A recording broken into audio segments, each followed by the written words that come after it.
As two Trump-sympathizing Fox News hosts desperately tried to spin the state of the 2024 election in Donald Trump's favor, a legendary Republican strategist and Fox News contributor joined them on air to publicly break their hearts and remind them that Vice President Harris is currently winning the election, and more Americans than not believe that she is more mentally fit to be president than Donald Trump.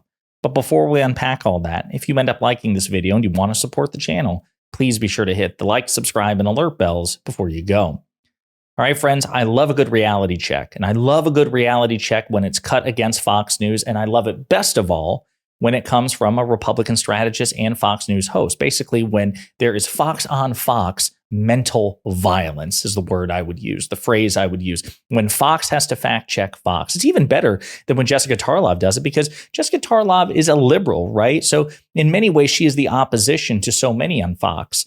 But when somebody like Brit Hume, or more importantly, Karl Rove comes in, these legendary Republican operatives and Fox News contributors, and tells Trump-sympathizing Fox News hosts to pump the brakes, that Donald Trump is not winning this election, that he's actually quite vulnerable, it's like music to my ears. And I should say, for context, Fox dropped a couple of swing state polls yesterday, and Vice President Harris is winning in Georgia by 3 points, according to Fox News. Now, during this clip I'm about to play, they're focusing on the other swing state poll from Arizona, which shows the reverse, which shows Trump ahead by 3 percentage points. That's what they're focused on. They're kind of diving deep into it. Like, what are Trump's advantages on matters of policy, like the economy and immigration? And as they try to fluff it up and make it seem that Donald Trump is winning the election, Karl Rove, who is a legendary data-driven Republican strategist and Fox News contributor, comes in with a reality check and basically tells them to calm down and gives them a bunch of fact checks that they really don't want to hear. What's happening there for Trump on Arizona on the issues? This is why he has this lead. Immigration plus 15, economy plus 8. Watch that on the issues in all the battleground states as we move through them. I want to bring in Karl Rove right now. Karl, good morning to you. What do you see in the numbers in the Fox polling, and what do you think is significant right now? Hello. Well, you had a good number there that you plopped up, but I want to put it in a little bit of context, which explains why President Trump went out yesterday. Yes, in Arizona, he's leading by 15 on who's better able to handle immigration, and on the economy, plus 8 in Arizona. But that's down 5 from the last time we polled in Fox polled in Arizona in August. Down 5 on here. He was ahead by 20 on that issue. Down 7 on the economy. He was up by 15. So he campaigned wisely seized on the idea that if she's going to the border, she's going to be talking about it. So set the table for the media, set the table for the voters, go heavy after her on immigration, make the case. I wouldn't be surprised if 2 things didn't happen. Before we go on, I just want to, because this is a long clip, it's about 3 minutes, I do want to say again, this first reality check is pretty brutal, right? And some might see it as unnecessary because he still enjoys a generous lead, particularly on immigration. But it's important for Karl Rove, and it's important for him enough to risk the wrath of his fellow Fox News hosts and Fox News viewers to say, hey, listen, on paper, this is good, but it's actually not good in the sense that he is rapidly hemorrhaging points on immigration and on the economy. As a matter of fact, at the time of recording, we did a video earlier today about how in many polls and an increasing number of polls, that gap between the vice president and Donald Trump is shrinking on the economy. Some polls even have her ahead of Donald Trump on the economy, which according to most polls is the single most important policy area for most voters. Karl Rove, whatever his personal ideological loyalty to the Republican Party and its titular head may be, he's also smart enough, because he wants them to win. He recognizes that it would be foolish to pretend that these problems aren't real. His philosophy is, I'm not going to pretend that Donald Trump is this divine creature. He recognizes Donald Trump as a profoundly flawed and unpopular figure. He still wants Trump to win the election. That's why he's sounding the alarm now and saying, hey, listen, at the current trajectory, this is not good for Donald Trump, because by the time of the election, these advantages that Trump has on paper may very well be gone. One is he says something after she goes to the border. And second of all, we see a wave of advertising in Arizona that deals with the border and knocks her on her record. Her event is at 7:45 p.m. Arizona time on a Friday night. Right. To me, that doesn't scream, I want everybody to watch this. And David Plouffe was quoted, I think, yesterday saying that the Kamala team has the advantage in the race overall, in the presidential race. Do you think he's right?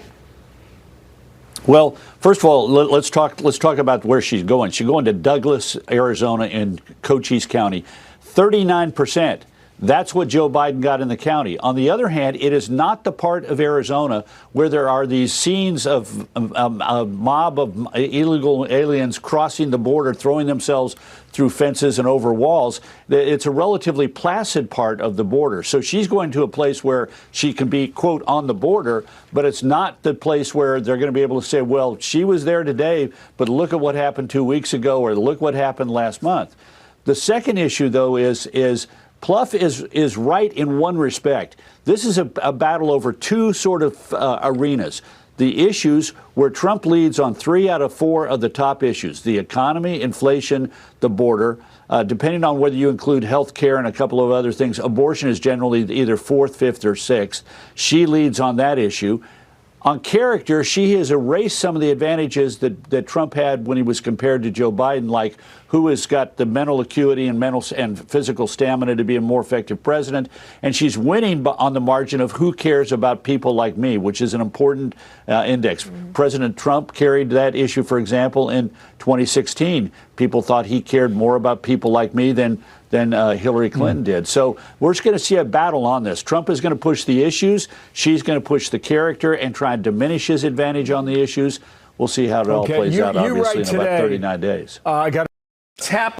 And so then, of course, they want to rapidly change the subject and not grapple with what's going on. But it's true. This is something, by the way, I thought it was funny that Dana Perino, who also served, like Karl Rove, President Bush, she was his press secretary, is on hand to hear that the polls show that the vice president is more competent, more mentally fit, more physically fit as well than Donald Trump, because, as we discussed in a video yesterday, she seemed to believe otherwise. She seemed to suggest otherwise. That, Kamala Harris might say she wants to debate Donald Trump again, but I don't think she can, because Donald Trump has a grasp of the issues. It's laughable and patently false, but it's also opposed by the polling, in which more Americans than not think that Kamala Harris is smarter than Donald Trump, more mentally fit than Donald Trump, more competent than Donald Trump. And again, the polls reflect that.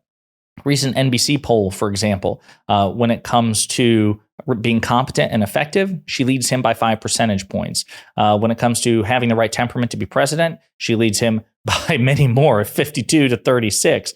Having the necessary mental and physical health to be president, by 20 points. Okay, so Donald Trump has basically seen a reversal of fortune compared to when President Biden was in the race. And in my opinion, President Biden was unfairly seen as mentally unfit compared to Trump because, in my opinion, the standard was applied asymmetrically.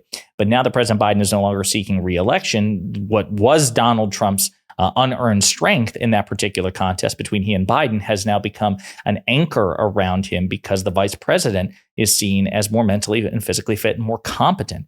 That's devastating for Trump. And again, when you combine that with Karl Rove's point, Donald Trump's advantage on certain polling issues like the economy and immigration, when they're rapidly shrinking, yikes. We've seen no evidence, for example, that those character assessments of competence and temperament and mental and physical health, we've not seen any evidence that Trump is gaining on her. So it's not like he's compensating. It's not like he's losing his edge on issues, but gaining ground on character. She's maintaining her character advantage, and he's losing his policy advantage. So yes, of course you would much rather be her than him. We also have recent polls as well from Morning Consult, Bloomberg News, showing that she's leading him in all of the swing states. Now, again, because of the institutional advantages enjoyed by the Republican Party, it's entirely possible that he can still win the election, especially when, active steps by the Republican Party to clean out voter registrations weeks before the election and changing how Georgia, for example, a crucial swing state, counts its ballots. It's going to be done by hand, which creates opportunity for mischief and election challenges because they're much more error prone than doing it via computer. All these things may benefit Trump, but when it comes to perception, when it comes to polling, she much more often has the edge over Trump than not. And that's precisely not what these Fox News hosts want to hear.